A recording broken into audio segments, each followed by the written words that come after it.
Magiinom ka na naman. Pag may sitwasyon na hindi kayo nagkasundo ng asawa mo, na merong matinding kasalanan na pumasok sa inyong problema, sira ka na naman. And you know what? Satan is very patient. Kung buhay ang Diyos, si Taningho buhay din, may sungay.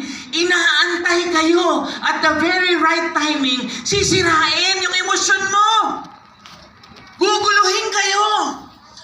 Matibay ka ngayon next week ka. Matibay pa rin, okay ito tagal na, 6 months na. Tuwid na si brother tsaka si sister Tibay niya. Pasensyoso rin si Taning. Aantayin ka niya para sirain ka. Now, can you just imagine kung ikaw ay nakikinig lang at hindi pinapamuhay ang salita ng Diyos? Patay tayo dyan. Kaya nga, lagi ko rin sinishare, if Satan cannot make you bad, he will just make you busy.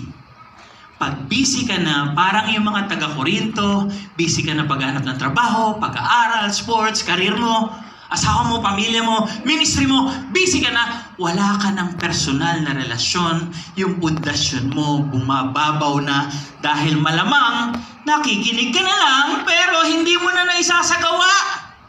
Pwede yun Kaupo ka ngayon, nakikinig ka, pero hindi mo pinapractice. So nangyayari, pag bumagyo, yung bahay o pundasyon mo gawa lang sa buhangin. Sisip ang ano? Sino tayo dyan ngayon? Sagutin po natin. Sa puso natin, sa isip natin. Sino at saan tayo ngayon dyan? Anong klaseng bahay at pundasyon meron tayo? Gawa sa bato? Gawa sa buhangin? Kayo lang ang makakaalam at Panginoon Diyos. Hindi ho kami dito sa CCF. Tingnan niyo po yung Isaiah chapter 28 verse 16. Ito ngayon na sinasabi ng Panginoong Yahweh. Naglalagay ako sa Zion ng batong panulukan. Batong panulukan, ito po yung kinanta natin kanina. Napakaganda, cornerstone.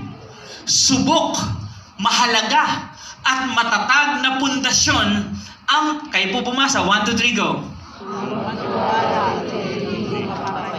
Hindi. Hindi po. Hindi ka mapapahiya. Alam niyo, marami ako nakakausap because of my social media pages. Maraming humingi ng advice. Akala nila kasi pag Christian ka, unang-una hirap bumait. Pangalawa, ang Christian life, kala nila ang reward sa heaven na lang pag natigok ka. Kaya ginagawa nila dito, bahala na, enjoy na lang. Pag natigok ako, o bago ko mapatigok, lalapit ako sa Diyos. Hindi ang reward ng Panginoon Diyos, kaya ka rin niya i-bless ngayon dito. Yung kailangan mo, ibibigay niya. You know what's the problem? Kagaya ng problema ko.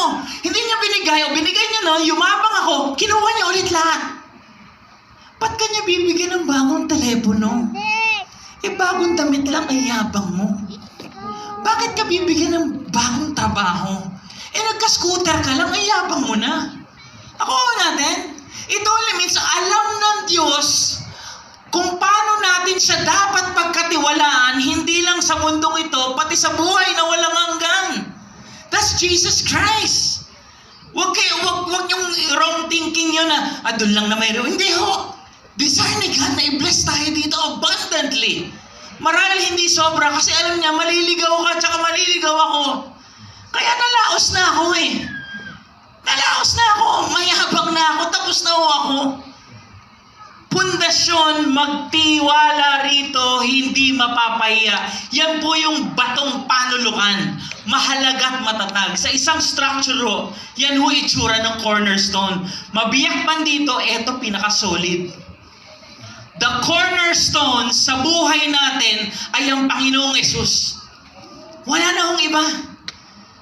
If we want to live the opposite life and live by the Spirit, we need to build our life with Jesus. Look at verse 12 and 13. May nagtatayo na gumagamit ng ginto, pilak at mahalagang bato. Meron namang gumagamit ng kahoy, damo o dayami. Makikilala ang uri ng gawa ng bawat isa sa araw ng paghuhukom. sapagkat mahahayag sa pamamagitan ng apoy kung anong uri ang ginawa ng bawat isa.